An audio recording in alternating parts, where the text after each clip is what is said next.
দর্শকবৃন্দ, এই মুহূর্তে যারা লাইভে আমার অনুষ্ঠানটি দেখতে পাচ্ছেন এবং ভবিষ্যতেও দেখবেন, তাদের সবার প্রতি রইল আমার সশ্রদ্ধ সালাম। আসসালামু আলাইকুম ওয়া রাহমাতুল্লাহি ওয়া বারাকাতুহু। এবং অন্য ধর্মাবলম্বী ভাই ও বোনেরা, আপনাদের প্রতিও রইল আমার দেশপ্রেমের শুভেচ্ছা, আন্তরিকতা ও ভালোবাসা। হোপফুলি আপনারা সবাই ভালো আছেন। দর্শকবৃন্দ, আজকের গতানুগতিকভাবে আমি কয়েকটা বিষয় আলোকপাত করব, যে আলোকপাতগুলো আমাদের দেশে কন্টিনিউয়াসলি হচ্ছে।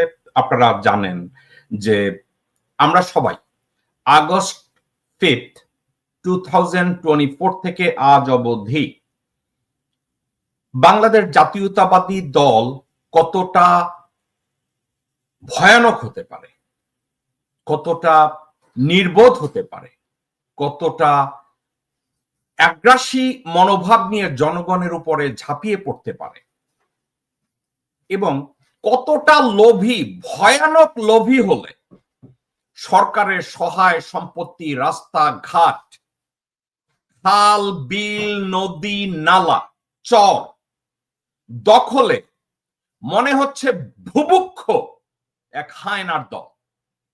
ধরেন, যদি 1000 হায়নাকে 1 মাস খেতে দেয়া না হয়, তাদেরকে যদি ধরে এনে ঢাকা মহানগরীতে ছেড়ে দেয়া হয়, 1000 হায়না যদি ঢাকা চিড়িয়াখানায় আপনারা বন্দি করে রাখেন, চিড়িয়াখানায় যদি 1000 হায়নাকে বন্দি করে রেখে 1 মাস খেতে দিবেন না, 1 মাস যদি আপনারা খেতে না দেন এবং ঢাকায় যদি ছেড়ে দেন, আপনারা মনে রাখবেন ঢাকায় কোনো মানুষ বাঁচবে না, কোনো মহল্লায় আর কুত্তা থাকবে না, মানুষ থাকবে না, কোনো দোকানপাট থাকবে না, খেয়ে ফেলবে। কারা? হায়নারা। তো এই মুহূর্তে বিএনপি কি করছে? গত 15 বছর 16 বছরে তারা খায়নি, 16 বছর ধরে তারা খায়নি।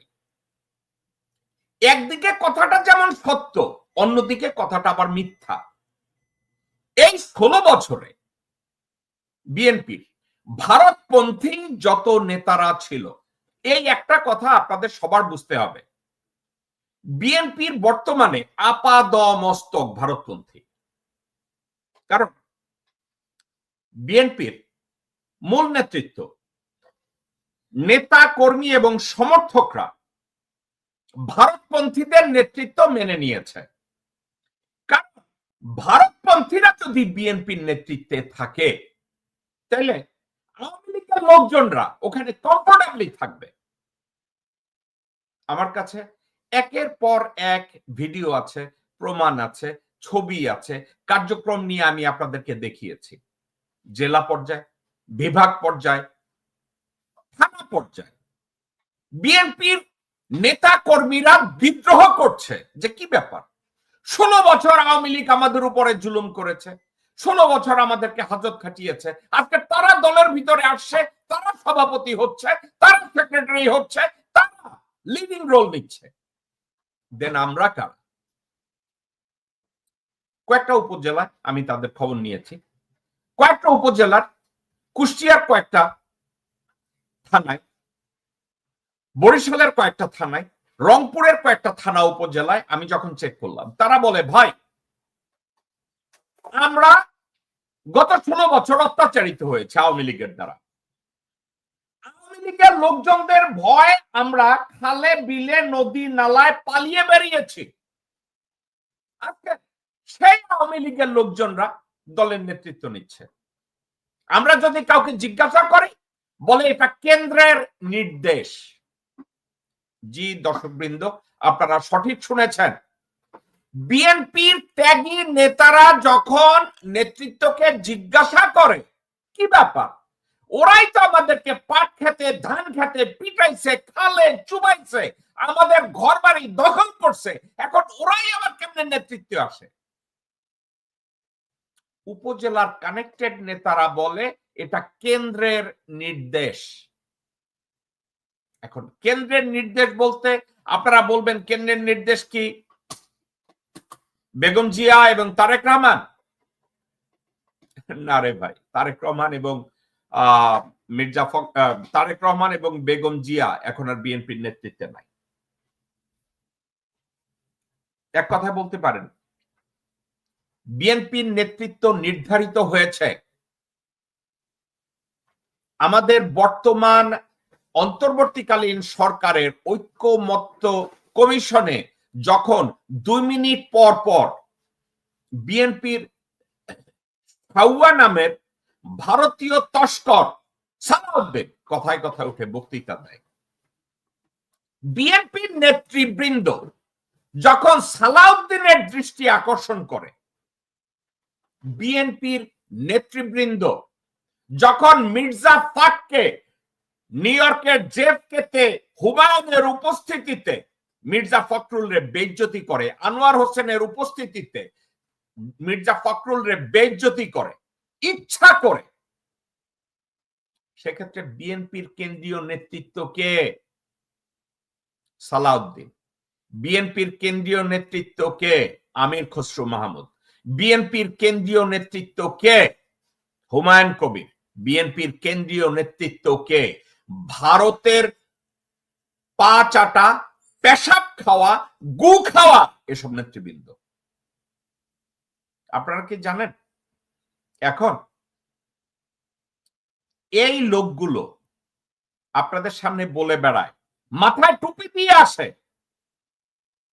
সালাউদ্দিন মাথায় টুপি দিয়া ওয়াজ মাহফিলে বক্তৃতা দেয়,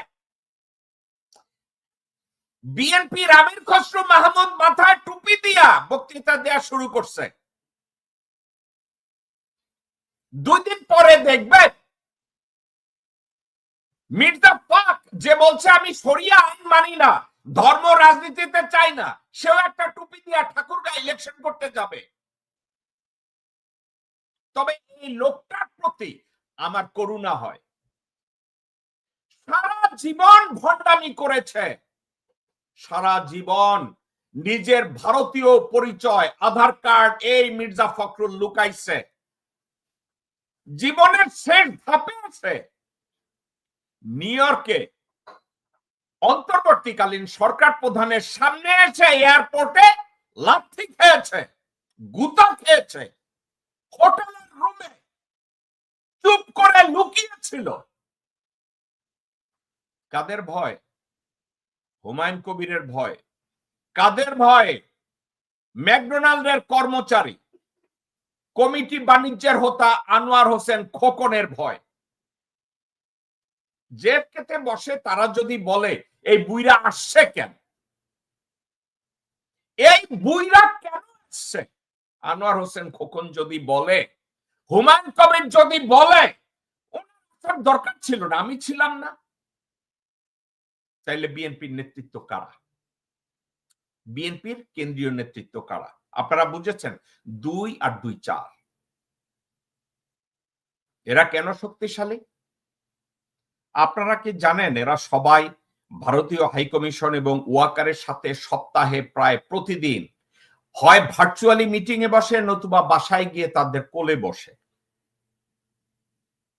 আপনার কেন মনে হয় ডক্টর মোহাম্মদ ইউনূসের সরকার দুর্বল হতে হতে একেবারে শেষ ধাপে? এর চেয়ে দুর্বল সরকার পৃথিবীর কোন দেশে নাই।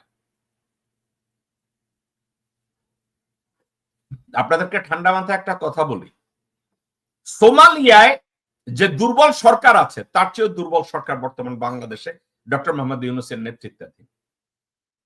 আপনারা যদি বলেন উনি এত বড় একজন ইনফ্লুয়েন্সিয়াল মানুষ, ওনার সরকার এত দুর্বল হয় কি করে? ডক্টর মোহাম্মদ ইউনূস আমেরিকায় আসলে ওনার হেডাম বাইরা যায়, ও উনি ওনারে চিনে, অমুকরে চিনে, অমুকের লগে ছবি তুলে, অমুকের লগে ভিডিও করে, অমুকের কাছ থেকে এইটা অর্জন করে। আর দেশে যখন যায় উনি ওইয়া যায় ওলা বিড়াল, নরেসরেও না, যমুনার মধ্যে নিজের বন্দি কইরা বসে থাকে। তো দর্শকবৃন্দ, ইমার্জেন্সি আমাকে একটা সেকেন্ড একটু সময়।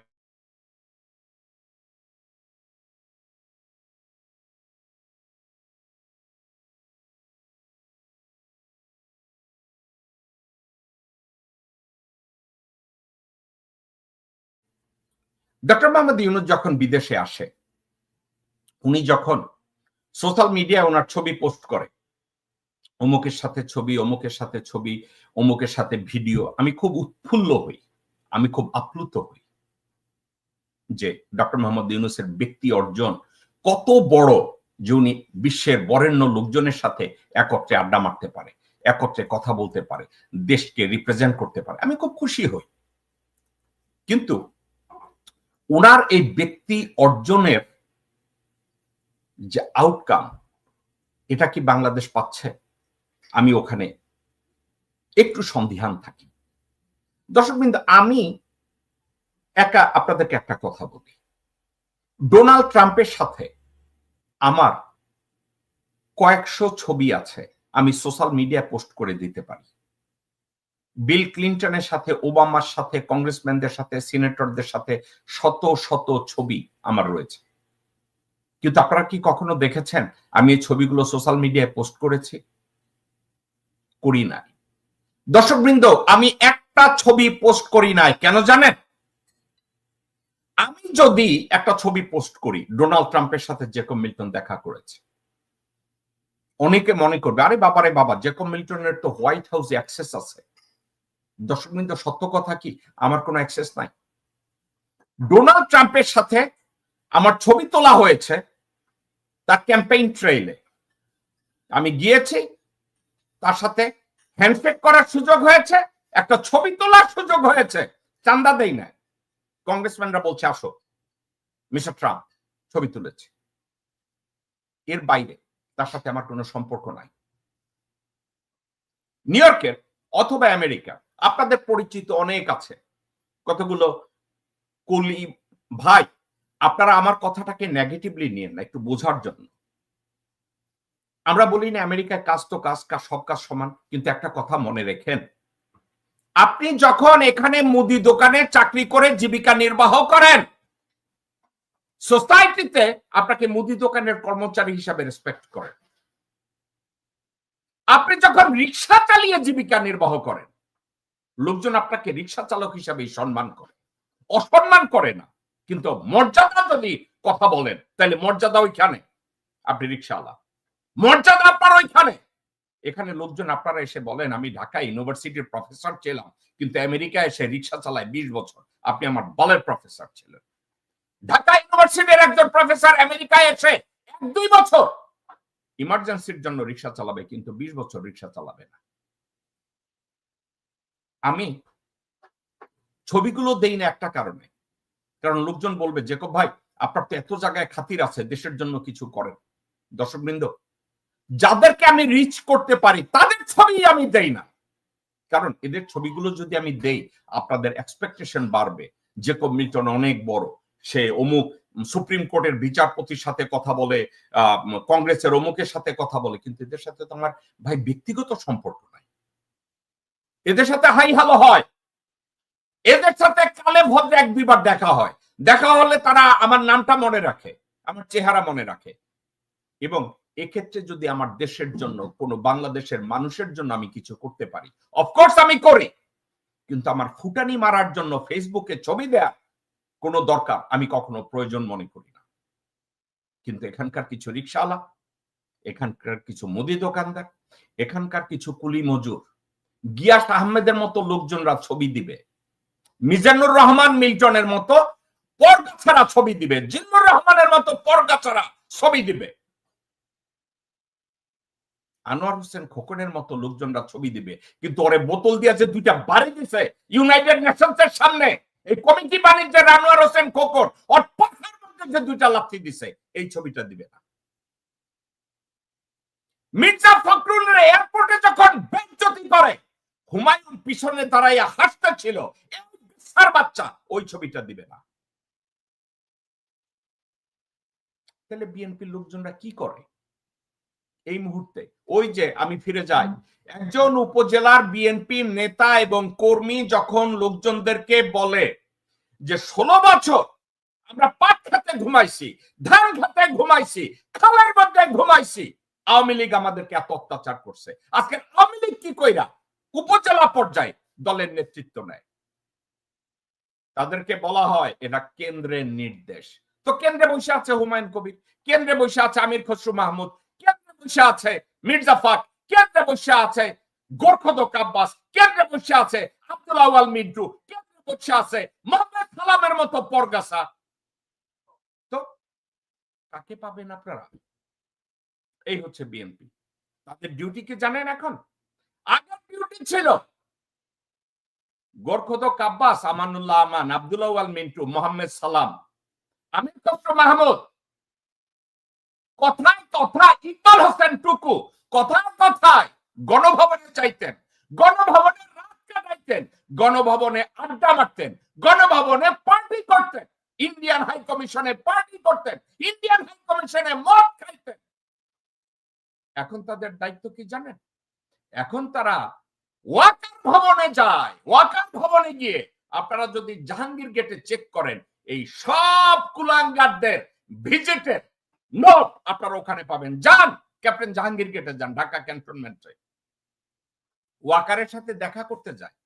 আরেকটা জায়গা আছে, এই সব বেশ্যার বাচ্চারা টুকুর ওখানে যেয়ে বসে এবং ওয়াকার ওখানে আসে বঙ্গভবনে। ওটাকে বানাইছে এখন রঙ্গমঞ্চ। চুপ্পুকে কারা ওখানে রাখছে? বিএনপি। কেন রাখছে?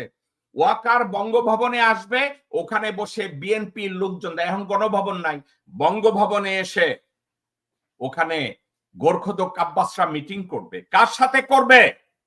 ওয়াকারের সাথে।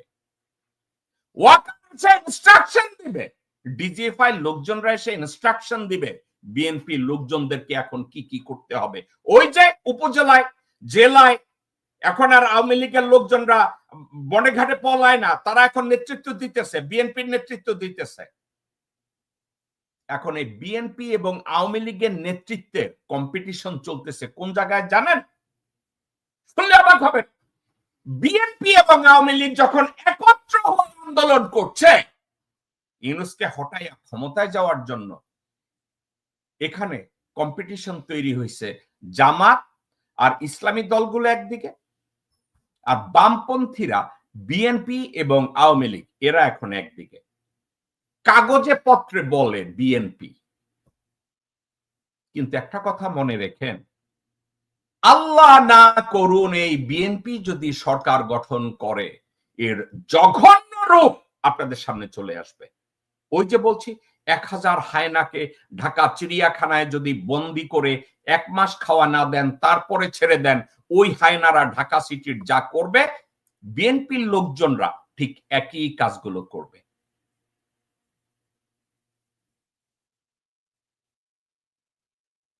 ওই কাজগুলো বিএনপি করবে। ওই কাজগুলো যদি বিএনপি করে, তো আজকের তাইলে বিএনপির অবস্থা কি?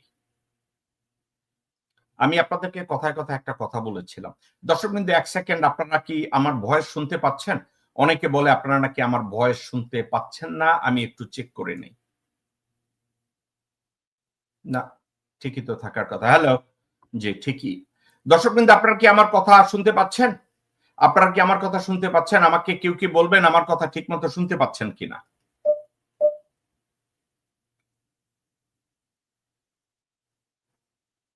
ওকে, ঠিক আছে। তো এখন আজকের আমি সমবেদনা জানাই, একটা উপজেলায়, একটা থানায় বিএনপির যেসব নেতা কর্মীরা গত 16টা বছর অত্যাচার সহ্য করেছে, গত 16টা বছর নিপীড়নের শিকার হয়েছে, গত 16টা বছর হাজত খেটেছে, গত 16টা বছর বিএনপির যেসব ভাই বোনরা উপজেলা পর্যায়ে বাসায় ঘুমাতে পারে নাই, আজকে তাদের দলের নেতৃত্ব নেয় আওয়ামী লীগের নেতারা, ছাত্রলীগের নেতারা, যুবলীগের নেতারা, তারা নিচ্ছে নেতৃত্ব। এবং তারা যখন উপজেলা এবং জেলা পর্যায়ের নেতাদেরকে জিজ্ঞাসা করে, কিরে ভাই, যাদের পরে আমাদের এই অবস্থা হয়েছে তারা কেন নেতৃত্ব? কেন্দ্রের নির্দেশ। কেন্দ্রের নির্দেশ কার? বিএনপির সাউয়ার। কেন্দ্রের নির্দেশ কার? আমির খসরু মাহমুদের। কেন্দ্রের নির্দেশ কার? আব্দুল্লাহ আল মিন্টুর। কেন্দ্রের নির্দেশ কার? তাবিত আউয়াল। কেন্দ্রের নির্দেশ কার? সামাও বায়েত। কেন্দ্রের নির্দেশ কার? ইকবাল হোসেন টুকু। তাহলে তারেক রহমান আর বেগম জিয়া তাদের ভ্যালু কি দলে? 0 to none। 0 to none।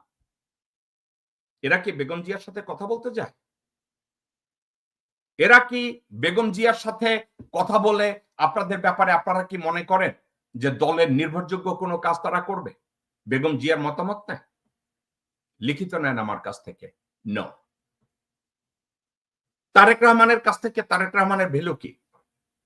আমি যদি একজন নিরপেক্ষ মানুষ, আমি কোনো দল করি না, কিন্তু আমার চোখ কান তো খোলা।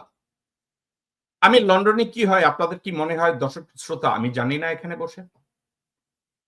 লন্ডনে কি হয়, তারেক রহমান কি করে আপনার মনে হয় আমি তা জানি না? লন্ডনে তারেক রহমান কার সাথে দেখা করে আমি জানি না? লন্ডনে তারেক রহমানের পাশে কারা চাঁদাবাজি করে আমি কি জানি না? আমি দেখি না? দেখি এবং জানি। দর্শকবৃন্দ, একটা কাজ আমি করি, যে কাজটা কি জানেন? সমালোচনা, গালি এ দেয়ার মধ্যেও আমি লোকজনের একটা সুযোগ দেই যে গালিটা একটু পরে দেই, একটু কম দেই, দেখি না একটু পরিবর্তন হয়। কারণ কি, গড়ে পড়তায় ব্ল্যাঙ্কেটলি আপনি যদি সবাইকে গালি দিতে থাকেন, ভালোকে ভালো না বলেন, ফর এক্সাম্পল তারেক রহমান তার খারাপ দিকের জন্য আমি তারে গালি দেই, কিন্তু তারেক রহমান ভালো তো দুই একটা কাজ করে, ভালো তো দুই একটা কথা বলে, তাহলে আমি কি করি? যখন খারাপ কাজগুলো করে তার একটা সমালোচনা করি, আর ভালো কাজ যেগুলো এগুলো নিয়ে প্রশংসা করি।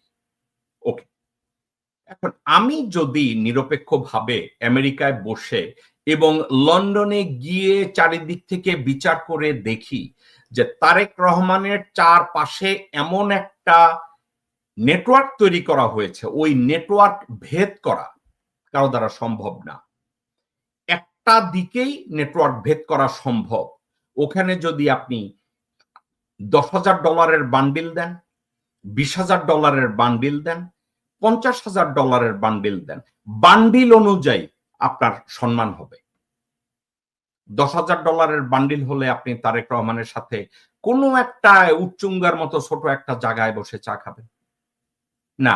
$10,000 দিলে কোথাও দাঁড়িয়ে হ্যান্ডশেক করবেন, একটা ছবি তোলার সুযোগ পাবেন। আপনি যদি $20,000 দেন তাইলে আপনি বসার সুযোগ পাবেন। আপনি যদি $30,000 দেন তাইলে এক কাপ চা খাওয়ার সুযোগ পাবেন। আর যদি $1,00,000 দেন তাইলে কোনো এক জায়গায় বসে আপনি লাঞ্চ অথবা ডিনার করবেন, তারপরে আপনাকে তারেক রহমান আপ্যায়ন করবে। আপনি চার্ট বুঝছেন? 10,000 থেকে শুরু হয়, মিনিমাম 10,000 দিবেন তারেক রহমান। এখন একটা কথা, তারেক রহমান বলবে আমি তো এগুলো জানি না। আরে ভাই তুমি জানো না, তোমার পাশে সানি বৈশা রয়েছে, কয়সর বৈশা রয়েছে, তোমার পাশে আনোয়ার হোসেন খোকন বসে রয়েছে, প্রত্যেকটা জায়গায় কমিটি বাণিজ্য করে এবং আনোয়ার হোসেন খোকন লোকজনের কাছে বলে এটাকে ভাইয়ের জন্য দিতে হবে। এখন ইদানিং আবার ভাইয়ার কাছে নমিনেশন বাণিজ্যের জন্য, মাই গড, 30,000, 50, মানে আমি ভুল বলছি, 30 কোটি, 35 কোটি, 40 কোটি, 100 কোটি বিএনপির নমিনেশন বাণিজ্য ওঠানামা করছে। তো আমি যদি এটা জানি, দর্শক মিত্র, একটা কথা আপনাদেরকে আমি ঠান্ডা মাথায় বলি, আমি নিজে চিন্তা করি আপনাদের সাথে, আমি দেখেছি লোকজনরা অনেকে হয়তো মনে করে জেকব মিল্টন হয়তো কি করে, ভিউ বাণিজ্য করে। এই কথাগুলো কারা বলে জানেন? বিএনপির যেসব কুত্তার বাচ্চা যাদেরকে আমি গালি দিছি, যাদের জন্ম হয়েছে বাবা এবং মায়ের বিয়ের আগে। এর অর্থ কি, বাবা আর মায়ের বিয়ের আগে যদি কোনো সন্তান জন্ম নেয় তাহলে তো এটা জারজ। ওইসব লোকজনরা আমাকে বলে ভাই আপনি ভিউ ব্যবসা করেন। দর্শক মিত্র, একটা কথা আমি বলি, আমি গর্ব করে বলছি না রে ভাই, গর্ব করে বলছি না, আপনাদেরকে শেয়ার করছি। যারা এটা চিন্তা করেন জেকব মিল্টন বোধহয় ভিউ বাণিজ্য করে সোশ্যাল মিডিয়ায়, জেকব মিল্টন হয়তো কারো পাচাটা দালালি করে, আপনাদেরকে আমি একটা কথা বলি, আজকের যদি আমি চিন্তা করি আমি রিটায়ার্ড করব, এই শো আর করার দরকার নাই, আমি আমার ল ফার্মও রান করব না, আল্লাহর ইচ্ছায়, আল্লাহ আমার প্রতি কাইন্ড ভাই, আল্লাহ আমার প্রতি অনেক দয়াবান। আমি, আমার বাচ্চা কাচ্চা, আমার নাতি নাতকুর বসে খেয়ে যেতে পারবে আল্লাহর রহমতে, ডানে বায়ে তাকাতে হবে না, কারো কোনো কাজ করতে হবে না। আল্লাহ আমার সহায়, আল্লাহ অনেক কাইন্ড আমার উপরে। তো যারা এই চিন্তা করেন যে জেকব মিল্টন ভিউ বাণিজ্য করতেছে, তাদেরকে বলবো থিঙ্ক টুয়াইস, আপনি কিভাবে বাঁচেন, আপনার বাঁচার স্ট্যান্ডার্ড নিয়ে আপনি যখন অন্য একজন মানুষকে বিচার করতে যান, আপনি আর মানুষ থাকেন না। আমি চারিদিকে তাকাই, আমার চেয়ে ভালো মানুষ কারা, আমি তাদের দিকে তাকাই। আমার চেয়ে খারাপ যারা, তাদের দিকে আমি তাকাই না। যেই মুহূর্তে আমি খারাপের দিকে তাকাই, আমার প্রোডাক্টিভিটি কমে। ওকে, তারেক রহমানের দিকে আসি। তারেক রহমানের এখন কয়েকটা বাণিজ্য, যারা ওখানে নমিনেশন বাণিজ্যের জন্য যায়, 20 কোটি টাকার কোনো নমিনেশন নাই ওখানে, এখন 30 থেকে শুরু হয়েছে, 30 থেকে 100 কোটি তাদের বাণিজ্য। তো তারেক রহমান, অনেকে বলছে তারেক রহমান ফেব্রুয়ারিতে যদি ইলেকশন হয়, তাইলে আজকে এখন অক্টোবর, নভেম্বরের মধ্যে তফসিল ঘোষণা করতে হবে, তারপরে 1-2 মাসের মধ্যে নির্বাচন। তারেক রহমান কি দেশে গেছে? তারেক রহমানকে কি বলা হয়েছে জানেন? সালাউদ্দিন বলছে, আমির খসরু মাহমুদ বলছে, সামা ওবায়দ বলছে, আব্দুল্লাহ ওয়াল মিন্টু বলছে, ইকবাল হোসেন টুকু বলছে, বান্ডিল চলে যাবে, নমিনেশন তো আপনি ওখান থেকে দিবেন। মজুমদার ফ্যামিলির কৃতিত্ব এটা। কোন মজুমদার ফ্যামিলি? বেগম খালেদা জিয়ার বাবার ফ্যামিলি। তারা বাণিজ্য বুঝে, ওই বাণিজ্যের জন্য তারা এই কাজগুলো করে। তো সাবজেক্টটা যদি এরকম হয়, বাণিজ্যই বুঝে, তাহলে বাণিজ্য বুঝলে তো বাণিজ্য, বাণিজ্য বুঝলে বাণিজ্য, ওই বাণিজ্যটাই তারা করছে।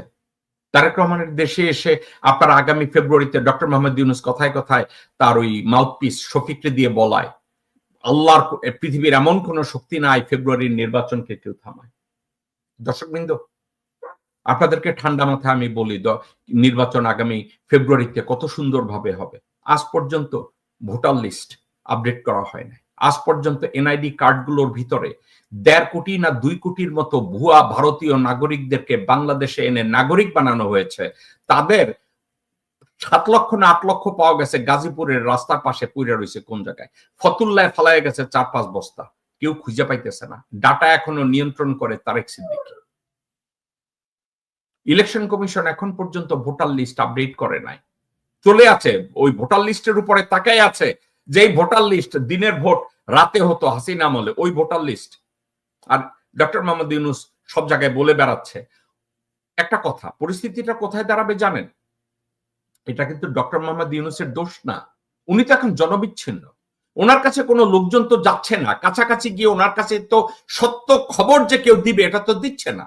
তো তার কাছে এসে পাচাটারা বলে, স্যার বিশ্বের সর্বশ্রেষ্ঠ নির্বাচন হবে ফেব্রুয়ারিতে, কিন্তু যে বলছে সে তো মিথ্যা কথা, সে তো ভারতের তল্পি বাহক, সে তো ওয়াকারের তল্পি বাহক।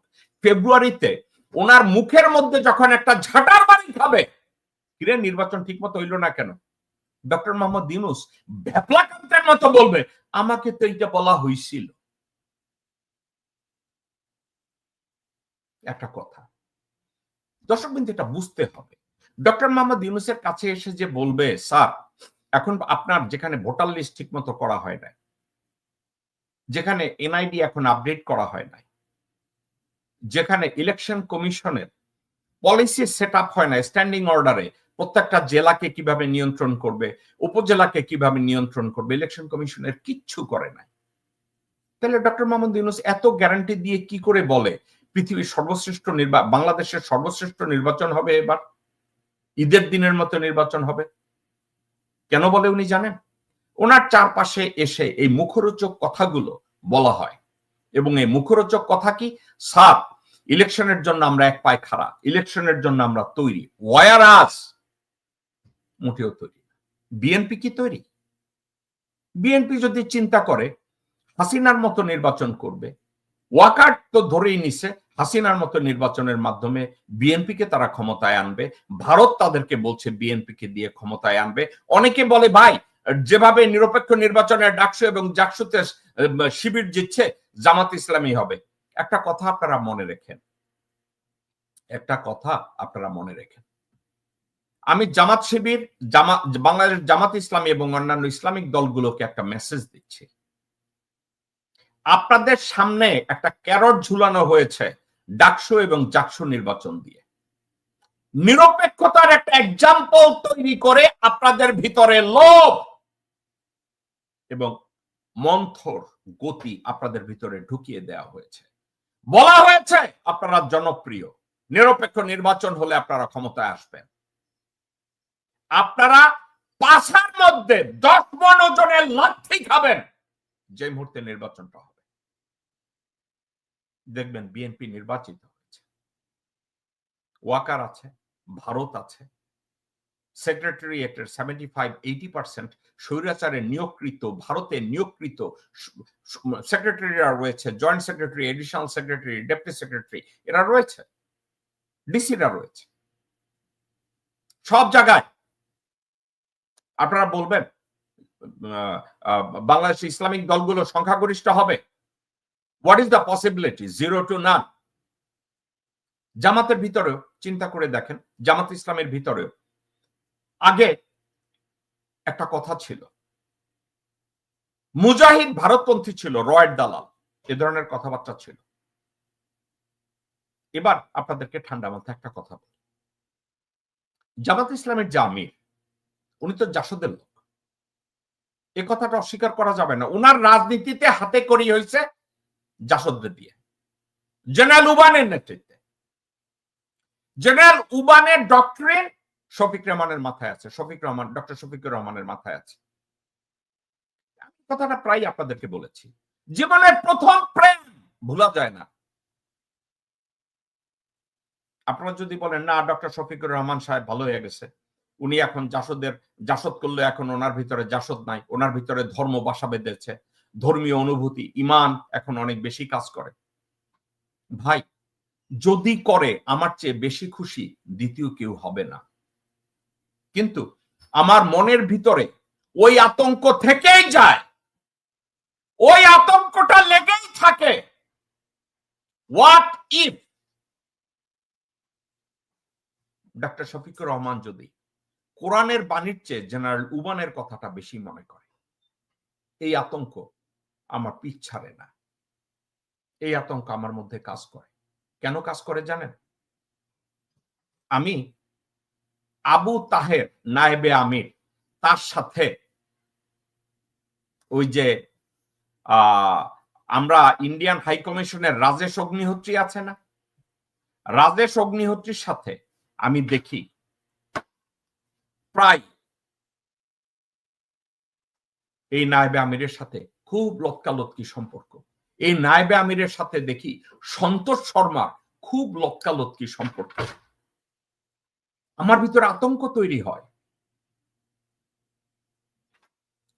আপনারা চিন্তা করে দেখেন, মুজাহিদিকে তারা বাঁচতে দিছে?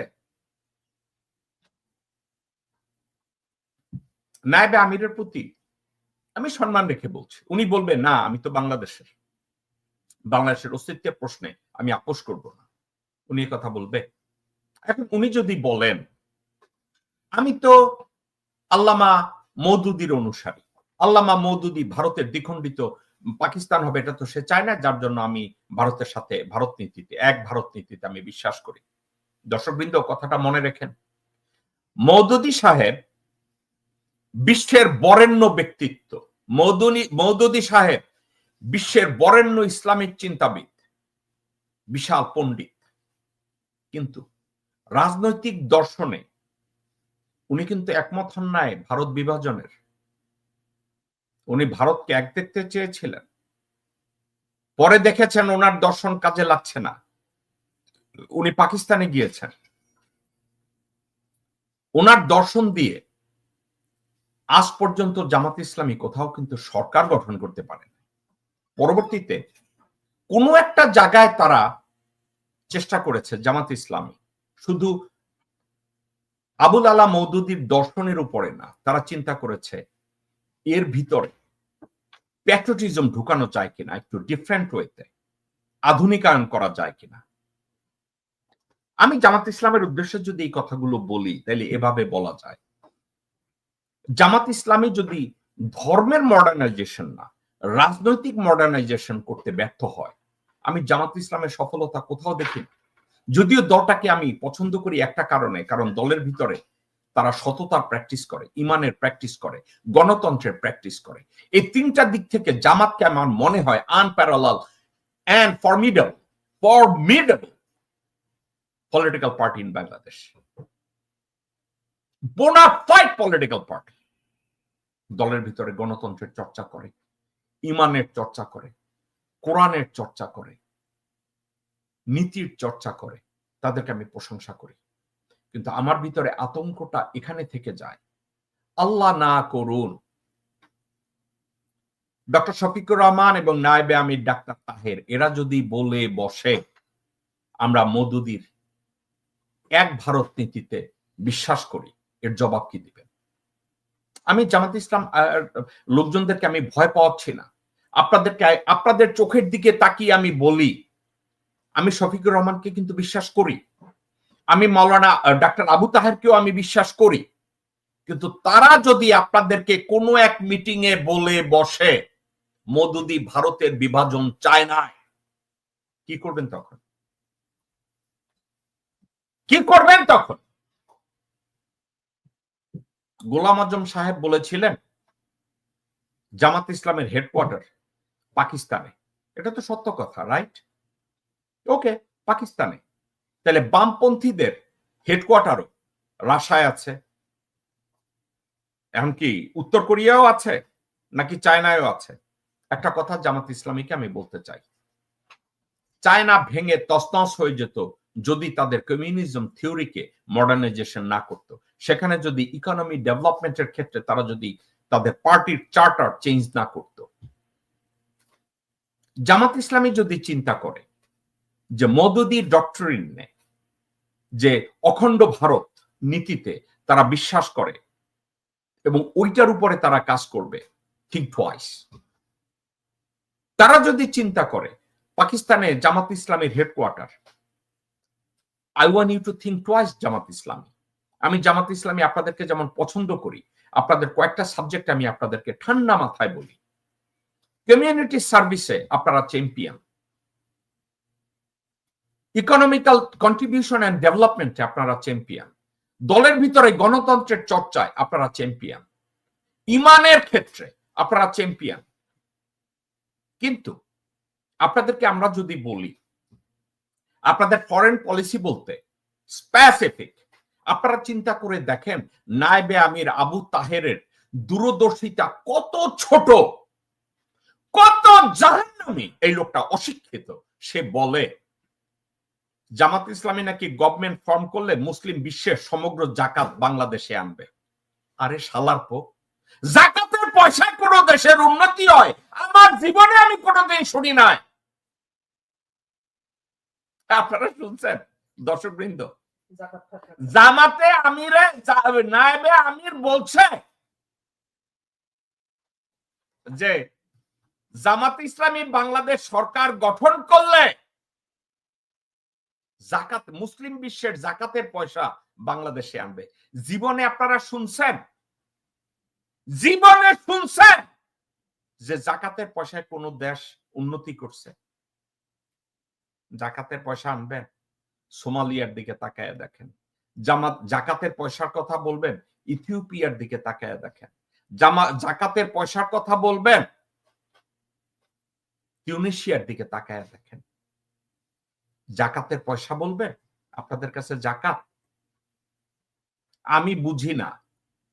এখানে এক লোক বলছে, লোকটার নাম মাইদুল ইসলাম, জামাত আপনার কথায় পাত্তা দেওয়ার সময় নাই। মাইদুল ইসলাম, লেখাপড়া জানেন না, এটা দোষের না, আপনার নামটার বানানটা পর্যন্ত আপনি ঠিক মতো করতে পারেন নাই। জামাত আমার কথায় পাত্তা দিবে কি দিবে না আপনার মনে হয় আমি তা কেয়ার করি? আপনার মতো লোকজন আমার এই সতী থাকার যোগ্যতা অর্জন করে না, তো আপনারা আমি বাদ দিলাম। তো একটা কথা দর্শকবৃন্দ আপনাদেরকে বলি, সেটা হচ্ছে এই যে জামাতের যে ভালো দিকগুলো আছে আমি এটাকে 110% অ্যাপ্রিশিয়েট করি, এটা ভালো। কিন্তু জামাত গভর্নিং এর ক্ষেত্রে, প্র্যাগমেটিজমের ক্ষেত্রে, ফরেন পলিসির ক্ষেত্রে এবং ইন্ডাস্ট্রিয়াল রেভলিউশনের ক্ষেত্রে জামাতের কোনো স্পেসিফিক প্ল্যান নাই। তাদের কোঅর্ডিনেশন অত্যন্ত ভালো, কিন্তু তাদের কয়েকটা জায়গায় কনফিউশন এখন পর্যন্ত গত ৫৪ বছরে বাংলাদেশে তাদের একটা ন্যারেটিভ তারা তৈরি করতে পারে না। এখনো তাদেরকে বলে ৭১-এর জন্য মাপ চাইতে, ওনাদের দলের কেউ কেউ মাপ চাওয়ার পক্ষে, ওনাদের দলের কেউ কেউ মাপ চাওয়ার পক্ষে না, ৭১-এ ভুল হয়েছে, এই সাবজেক্টে একটা সঠিক ন্যারেটিভ জামাত ইসলামী গত ৫৪ বছরে তৈরি করতে পারে না। আমি জামাতকে বাদ দিই। জামাত যদি তাদের রাজনৈতিক দর্শনের ক্ষেত্রে কোনো মডার্নাইজেশন আনতে ব্যর্থ হয়, তাহলে তারা পাকিস্তানে এখন জামাত ইসলামের কিন্তু কোনো খানা নাই। পাকিস্তানে যদি নিরপেক্ষ নির্বাচন হয়, জামাত ইসলামী অল্প কয়েকটা আসন পায় কোন রকম টিকে থাকবে, এর বাইরে আর কোনো জায়গা নেই। বাংলাদেশে ৫৪ বছর জামাত ইসলামী রাজনীতি করে, এখন পর্যন্ত তাদের ভোটের সংখ্যা পার্সেন্টেজ অনুযায়ী ১০ থেকে ১৫%, এবং আমি নিরপেক্ষ কবে যেন একটা সার্ভে হয়েছে বাংলাদেশে, সেখানে দেখছি ৮ থেকে ১২%। এর অর্থ এটা না জামাত ভালো কাজ করে না, এর অর্থ এটা না জামাতের শক্তিশালী নেতৃত্ব নাই, এর অর্থ এটা না জামাতের ভিতরে নীতিবোধ বা ইমান নাই, এগুলো সবকিছুই আছে। আমি যদি কম্পেয়ার করি বাংলাদেশের কোন একটা রাজনৈতিক দলের ইমানের পরীক্ষা নেয়, বিশ্বাসের পরীক্ষা নেয়, নীতির পরীক্ষা নেয়, সততার পরীক্ষা নেয়, সেক্ষেত্রে জামাত হবে চ্যাম্পিয়ন দল। কিন্তু জামাতের প্র্যাগমেটিজম, জামাতের দূরদৃষ্টি, জামাতের পলিসি মেকিং এ তারা এখন অত্যন্ত দুর্বল। কেন দুর্বল আমার ধারণা নেই। তারা এক্ষেত্রে কি একটু চিন্তা ভাবনা করে? আমি জানি না করে কিনা, কিন্তু তাদের উত্তর দক্ষিণ তো দেখি না। তাদের পলিসি যখন তারা মেক করে, আমি তো উত্তর দক্ষিণ দেখি না। আপনারা একা একা চিন্তা করে দেখেন তো, বাংলাদেশে ৫ জন বা ৭ জন সিনেটর, ৫ জন বা ৭ জন জামাতের সিনিয়র নেতৃত্বকে ফাঁসি দেওয়া হয়েছে। আপনারা তাদের অসহায়ত্বটা দেখেছেন? অসহায়ত্বটা দেখেছেন? আমি দেখেছি। আমেরিকায় বসে জামাতের যেই লোকজনরা লবির জন্য হাত পা ধরেছে ওয়াশিংটন ডিসিতে ডানে বায়ে, এবং তাদের কথার স্ট্যান্ডার্ড আমি দেখেছি। আমার উপরে রাগ হবেন, হন, কিন্তু আমি তাদের স্ট্যান্ডার্ড দেখেছি। এত নিম্নমানের স্ট্যান্ডার্ড নিয়ে পশ্চিমা বিশ্বে এসে আপনারা রাজনীতি করবেন ফরেন পলিসির উপরে? আমি তা দেখি না। আপনারা মনে করেন টার্কিকে আপনারা অনুসরণ করবেন? টার্কির পররাষ্ট্রমন্ত্রী হাকান ফিদান যেভাবে কথা বলে, ওই কথা বলার স্টাইলে আপনাদেরকে যেতে আরো ৫০ বছর লাগবে বাংলাদেশ জামাত ইসলামী। আমার উপরে রাগ করবেন? করেন। টার্কির পররাষ্ট্রমন্ত্রী হাকান ফিদান যেভাবে ফরেন পলিসিকে সেট আপ করে এক একটা জায়গায় গিয়ে ওখানে পৌঁছতে আপনাদেরকে আরো ১০০ বছর অপেক্ষা করতে হবে। আপনাদের ভিতরে শিক্ষা আছে, সততা আছে, ভালো মানসিকতা আছে, আপনারা ভালো মানুষ, কোনো সন্দেহ নাই, আই স্যালিউট ইউ, কিন্তু ওই যোগ্যতার ধারে কাছেও আপনারা নাই। তো সেক্ষেত্রে কি করার? আপনারা কাকে নিয়ে দল করবেন সেটা করতে থাকেন। কিন্তু আমরা যদি একা একা চিন্তা করি যে বাংলাদেশ জাতীয়তাবাদী দল এখন বাংলাদেশে যেভাবে করছে, বাংলা জাতীয়, আপনারা চিন্তা করে দেখেন, তারেক রহমান কথায় কথা লন্ডনে বসে বলে কেউ যদি বিএনপির নামে চাঁদাবাজি করে তাদেরকে আপনারা পুলিশে ধরায় দেন। কে বলছে? তারেক রহমান। এখন আপনাদেরকে আমি বলি, তারেক রহমান এবং বিএনপি বলছে কেউ চাঁদাবাজি করলে পুলিশে ধরায় দিই। গোরখত আব্বাস তার প্রতিদিনের ইনকাম ৩.৫ থেকে ৪ কোটি টাকা। এখন তার ছেলে আজাদ স্পোর্টিং ক্লাবের দখল নিচ্ছে। এই দখলের খবর আপনারা মনে হয় কালবেলা ছাপাবে? আপনাদের মনে হয় এই খবর প্রথম আলো ছাপাবে? আপনাদের মনে হয় এই খবর বাংলাদেশের মিডিয়া ছাপাবে? কার ঘরে কয়টা মাথা আছে যে গোরখদক আব্বাস আজাদ স্পোর্টিং ক্লাবের দখল নিচ্ছে, এই খবরটা ছাপানোর মতো show me 1% আছে কেউ? আমি তো দেখি না। আজাদ স্পোর্টিং ক্লাব যে দখল নিছে এটা নিয়ে বাংলাদেশের কোন মিডিয়ায় কারো হেডাম আছে? মানব জমিন না বাল জমিন আছে না মতিউর রহমান চৌধুরী? খবর করবে এটা নিয়ে? করো। যে গোর্খাদক আব্বাসের ছেলে ইয়াসের আব্বাস কি কইরা আজাদ স্পোর্টিং ক্লাবের সভাপতি হয়। সে এখন বিসি কি জন্য আরেকটা আছে বাংলাদেশ স্পোর্টস কাউন্সিল বিসিসিবি, ওইটার মেম্বার হওয়ার জন্য, প্রেসিডেন্ট হওয়ার জন্য জোর তদবির, চিঠি লিখতেছে, এই করতেছে সেই করতেছে। হোয়াট ইজ হিজ কোয়ালিফিকেশন দো?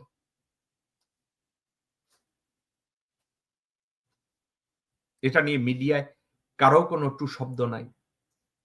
অথচ এই মিডিয়ার লোকজনরা এসে বলবে হাসিনার আমলে মিডিয়া ভালো ছিল। মিডিয়ার কিছু বেশ্যা আছে, পুরুষ বেশ্যা, মহিলা বেশ্যা, যারা বলে হাসিনার আমলে আমাদের মিডিয়ায় আমরা কথা বলেছি, আমি বলেছি, আপনারা বলেন না কেন? খালেদ মহিউদ্দিন একসময় বলছিল না, আমি বলেছি, আপনারা বলেন না কেন? আরো খালেদ মহিউদ্দিনের নামটা এই মুহূর্তে আমার চোখের সামনে আছে, যার জন্য বললাম। এছাড়া আরো কত বেশ্যা রয়ে গেছে যারা বলছে হাসিনা আমলে তারা কথা বলতে পারছে, আপনারা বলেন না কেন? তো আমি এখন যে কথাটা বলছি যে এরা তো আছে। মির্জা ফখরুল, তারে নিয়ে যদি আমরা চিন্তা করি, এই মুহূর্তে আমার কষ্ট লাগে মির্জা ফখরুলের জন্য একটা কারণে। কবে যেন তার বড় মাইয়ারে নিয়ে একটা ছবি ছাপায়া লেখছে, তার বড় মাইয়ার নাম কামারু না খেলুরু কি যেন নাম, আমার এটা মনে নাই। ওনার বড় মাইয়ার নাম কামারু না খেলারু, এই ধরনের কিছু একটা হবে, খেলারু ফখরুল, এই ধরনের কিছু একটা। ওনার মাইয়ের নাম মির্জা খেলারু ফখরুল, এই ধরনের কিছু একটা হবে। সে বলছে আমার বাবার হাজতের দিনগুলো, খেলারু ফখরুল। আমার হাসি লাগে। মির্জা ফখরুলের মাইয়ার তার বাবার হাজতের স্মৃতিচারণ করে। আরে বেডি, তোর বাপ হাজতে গেছে পাতানো গেমে, তোর বাপ তো আসলে হাজতে যায় নাই, ওখানে পিকনিকে গেছে। ওই পিকনিকের রেজাল্ট তোরা এখন দেখতেছিস। তোর বাপ এখন নিউ ইয়র্কের এয়ারপোর্টে এসে লাথি খায়, এবং তোর বাপ জেএফকেতে এসে যখন লাথি খায়, তখন তোর বাপের দলের কামলা আনোয়ার হোসেন খোকন বলে লাথি খাক বুইরা এখানে আসছে কে? খেলারু ফখরুল। কোন মানুষের নাম খেলারু ফখরুল হয় কিনা জানি না, কিন্তু মির্জা ফখরুলের মাইয়ের নাম কেন যেন আমার মনে হয়েছে খেলারু ফখরুল। ঠিক আছে, এবার আপনারা যদি একা একা চিন্তা করেন যে আজকের যাদেরকে নিয়ে আমি কথা বলা শুরু করেছি, ডক্টর মোহাম্মদ ইউনূস অনেক যোগ্য মানুষ, তৌহিদ হোসেনও খুব যোগ্য মানুষ। আপনাদেরকে আমি একটা কথা ঠান্ডা মাথায় বলি, আপনারা সোভিয়েত ইউনিয়নের একটা স্টেট ছিল জর্জিয়া। জর্জিয়া যখন স্বাধীন হয়, ওর পাশে ছোট্ট একটা এনক্লেভ আছে নাগর্নো কারাবাখ। এই জর্জিয়ান স্বাধীনতার আগে নাগর্নো কারাবাখে রাশিয়ান সোলজাররা এবং এডওয়ার্ড সেভেদেনাজের সোলজাররা নাগর্নো কারাবাখে 4-5 লক্ষ লোককে স্লটার করছে, জবাই দিছে, গুলি করছে, তন্ন বিতন্ন করে দিছে। তারপরে এক সময় জর্জিয়া স্বাধীন হয়েছে, রাশিয়া ব্যাক করছে। আজ পর্যন্ত আপনারা কি শুনেছেন যে নাগর্নো কারাবাখে হত্যাযজ্ঞের জন্য রাশিয়া মাপ চাইছে, জর্জিয়া মাপ চাইছে, পৃথিবীর কেউ মাপ চাইছে? আমি একটা জিনিস বুঝি না, আপনারা ধরেন আপনারাও শিক্ষিত, লেখাপড়া করছেন, ইতিহাস পড়ছেন। পৃথিবীর ইতিহাসে একটা রাষ্ট্রের স্বাধীনতার কথা আমাকে একটু বলেন যে বিজয়ী বা বিজিত তারা কেউ কারো কাছে আনুষ্ঠানিকভাবে কইছে ভুল হয়েছে, আমরা তোমাদের কিছু মানুষে মারছি। এ ধরনের একটা এক্সাম্পল আপনারা কি কেউ আমাকে দিবেন? আমি কমেন্ট সেকশন ওপেন করলাম, আপনারা কি কেউ বলবেন আমাকে? আমি ধরে নিলাম আপনারাও লেখাপড়া করছেন, বলেন একটু আমাকে। নাই। অথচ তৌহিদ হোসেন বলছে পাকিস্তানকে সে মাপ চাইতে হবে। অর্থাৎ কি জানেন, ভারতের ন্যারেটিভটা আমাদের ভিতরে জিয়াইয়া রাখতে হবে। এই তৌহিদ হোসেন কার নিয়োজিত? হাসিনার নিয়োজিত তল্পি। এই তৌহিদ হোসেন কার বদৌলতে এখনো পররাষ্ট্র উপদেষ্টা? ওয়াকারুজ্জামান। তাইলে ওয়াকারুজ্জামানের বাপ মা কারা? ইংরেজদের মাগি সাপ্লাই দিত। ওয়াকারুজ্জামানের দাদি ফুফুরা ইংরেজদের সাথে শুইত, বেশ্যাগিরি করত, তারপরে খান বাহাদুর টাইটেল পাইছে এই ওয়াকারের বাপ মায়েরা। তাদের বংশধর হচ্ছে এই মির্জাফর, এবং তাদের এই মির্জাফর ওয়াকার, তার সহায়তায় বিডিআর হত্যাকাণ্ড হয়েছে, তার সহায়তায় আয়নাঘর হয়েছে, তার সহায়তায় শাপলা চত্বর গণহত্যা হয়েছে। ডক্টর ইউনূস সব জায়গায় বলে বিচার হবে, বিচার হবে। আমার বাল হবে, আমার বাল হবে। ডক্টর ইউনূস সঠিক শুনেছেন, বাল হবে। সোফার আপনার ম্যানেজারিয়াল স্কিল, রাষ্ট্র পরিচালনার ক্ষেত্রে আপনি যা দিয়েছেন, আমার থেকে আপনার grading D minus. D minus, forget about C, D minus. আপনার যে স্কিল সোফার আপনি প্রদর্শন করেছেন। নির্বাচন ইতিহাসের জঘন্যতম নির্বাচন হবে যদি ফেব্রুয়ারিতে নির্বাচন হয়। যদি দিনের ভোট রাতে বাক্স করার জন্য আপনাদের ভোটের মতো ব্যবস্থা করেন, দেন সো বি ইট। দর্শকবৃন্দ, আজকের আমি কনক্লুড করব। অর্থাৎ আমি যে কথাটা বলছি, গোরখদক আব্বাস তাদের আব্বাস পরিবারের চাঁদাবাজি, দখলবাজি, টেন্ডারবাজি কন্টিনিউ করছে। আজাদ স্পোর্টিং ক্লাবের দখলদারিত্ব পুরোপুরি এখন এর কাছে, আব্বাস পরিবারের কাছে। পরিবারতান্ত্রিক রাজনীতির আদলে ওই যে দ্রৌপদীর কাহিনী শুনছেন না? এক মাইয়ারে 5 ভাই বিয়া করে।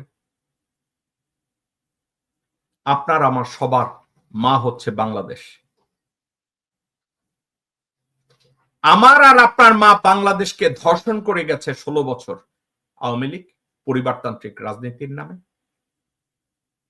এবং ওই ধর্ষক যখন পালাইছে, এখন আরেক ধর্ষক বিএনপি এসে হাজির হয়ে গেছে, এবং এই ধর্ষকদের নেতৃত্ব দিচ্ছে সালাউদ্দিন, আমির খসরু মাহমুদ, আব্দুল আউয়াল মিন্টু, এদের মতো পর্গা ছাড়া।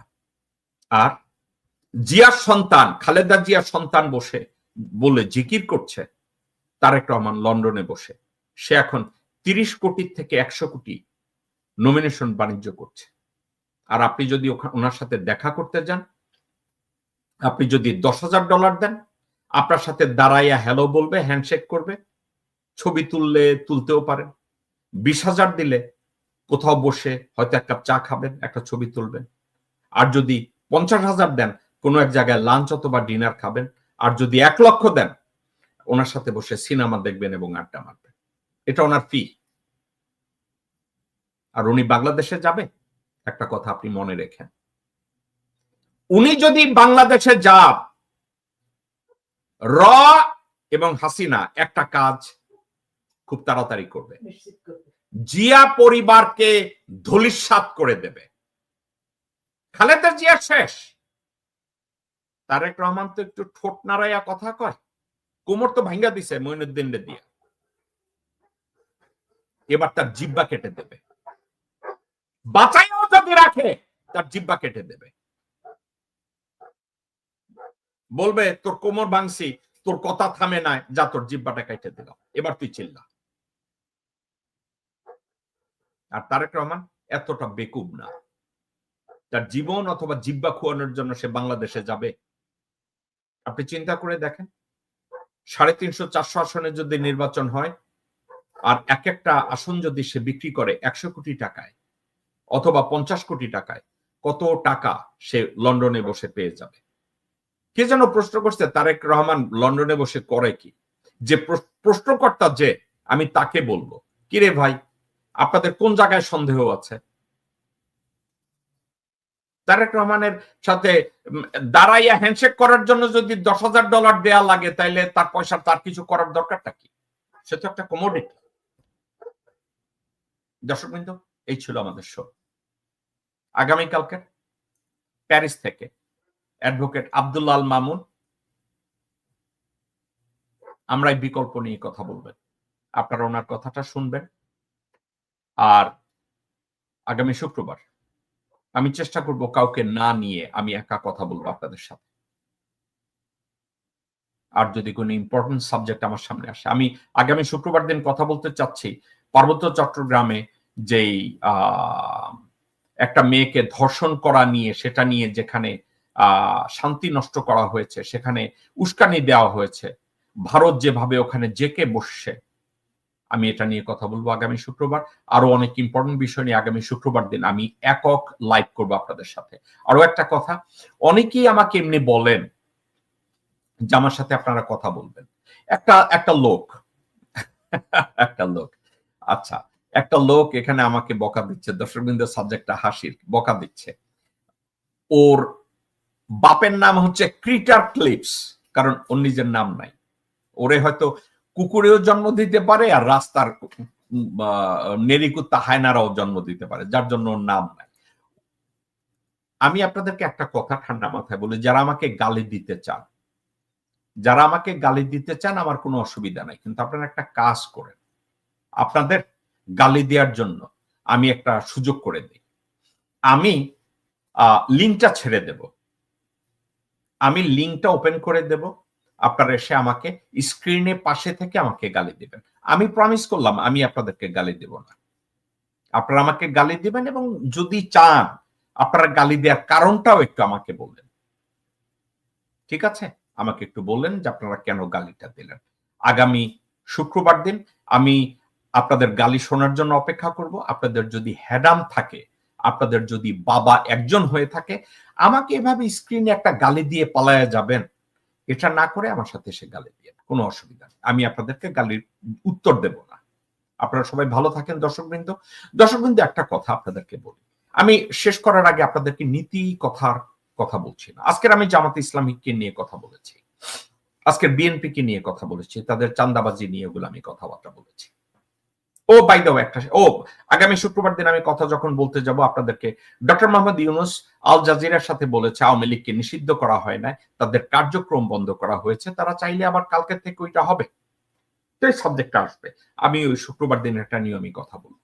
হাউএভার, একটা কথা, ব্যক্তি সততা কখনো রিপ্লেস করা যায় না। আপনি ব্যক্তি হিসাবে যদি নীতিবান হন, ব্যক্তি হিসাবে যদি সচেতন হন, ব্যক্তি হিসাবে যদি আপনি দূরদৃষ্টি সম্পন্ন হন, ব্যক্তি হিসাবে আপনি যদি নির্ভেজাল একজন মানুষ এবং নির্ভেজাল একটা সমাজ ব্যবস্থার স্বপ্ন দেখেন, আপনাকে লোকজন গালি দেবে।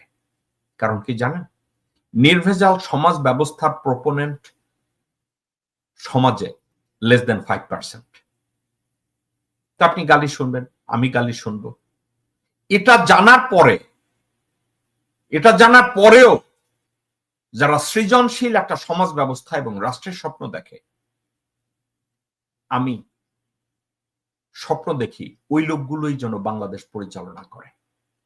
ইমানদার, নীতিবান, সত্যান্বেষী, দেশপ্রেমিক লোকজনরা যেন বাংলাদেশ লিড করে, আমি এটা স্বপ্ন দেখি। যার জন্য আমি লাইভে এসে আপনাদের সাথে কথা বলি, কোনো ভুয়া ভিডিও তৈরি করি না, স্টাডি করার পরে আপনাদের সামনে এসে হাজির হই, আপনাদের সাথে কথা বলি। দর্শকবৃন্দ, দোয়া করবেন আমার জন্য, ভালো থাকেন।